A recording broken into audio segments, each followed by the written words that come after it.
Hi everyone, welcome back to my channel. In today's episode, I'm going to be sharing more about this reflection that I had on this topic on meditation. And there's a common question why it is so difficult to adopt a meditation practice. And from my experience, in terms of the whole kind of wellness spectrum, there are so many different types of meditation. There are about 112 meditation techniques. And in terms of like wellness practices, there are so many as well. At the end of the day, I think there's something that you need to find for yourself in terms of a practice that you resonate with. And because there's so many techniques, it's just like if you were to go for a workout and you have particular exercises that you enjoy, there are some that you don't enjoy. So similarly, in the aspect of meditation or wellness practices, there are a wide range of different types. And everybody has different personalities, different preferences. And that's where you have to be open to exploring these different types of practices or techniques so that you can find one that works for you. Even if you think that you are someone who has a personality that has a very busy mind or monkey mind, or monkey mind as some may call it, there are practices or techniques where it can help you to kind of focus on objects that allow you to train your mind to strengthen it to avoid the urges or resist the urges from getting distracted to do these things that you want to do. Simple things like, for example, paying attention to the breath, right? And then if you have that sudden urge to scratch your nose, then you have to resist that urge. And then there are others where you stare at a candle, there are others where you pay attention to your body sensations. And for me, I started off my wellness journey through trying or attempting to do meditation on my own, and I did mindfulness meditation. It didn't quite work for me as well as I thought. I tried it for say 10, 20 days and then I gave up. And then I tried it for another two more times and I still gave up. And that's where I went into learning about Reiki. And I did that for about 30 days, had some experience, but didn't quite resonate with the practice as much as I thought I would be. And then I went into breath work. I did Wim Hof breathing. And that one was the one where it really gave me that taste of the chocolate and wanting to stick with the practice without having to drag my feet to it, because I felt when I felt the benefits within me, that was the one that was the game changer. And then from then on, I started to continue on with breath work, and that has been a practice that I hold very deeply to me and connected with very well.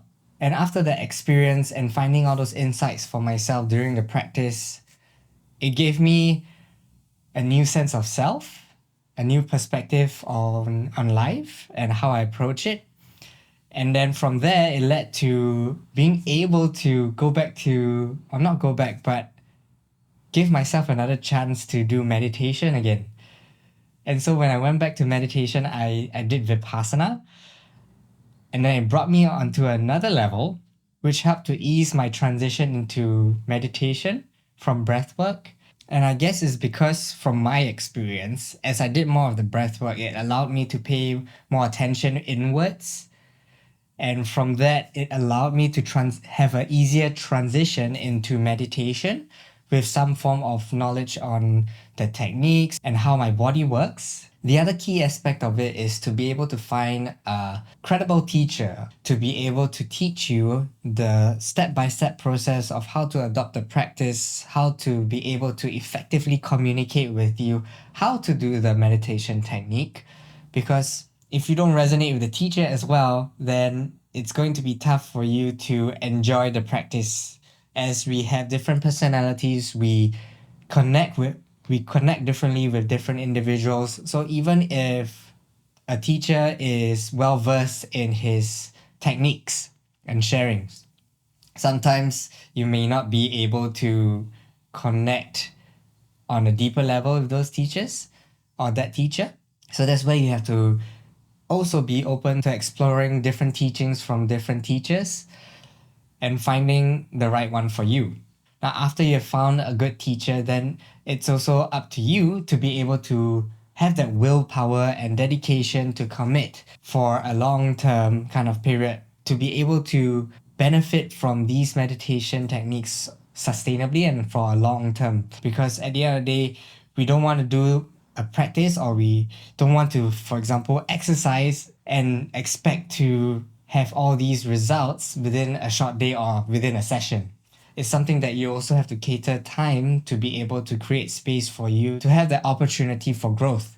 Just to sum it all up, it's so important to to be open for you to explore all these different wellness modalities and meditation techniques, and then find a teacher that you resonate with. And after you find a teacher that you resonate with, dedicate that time to commit to a practice and give yourself a chance to be able to taste that chocolate.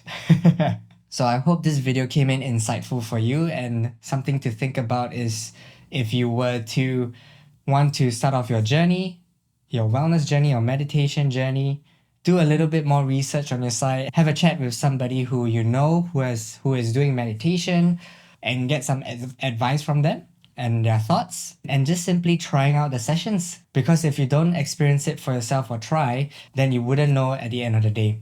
And it's good to always have someone to guide you.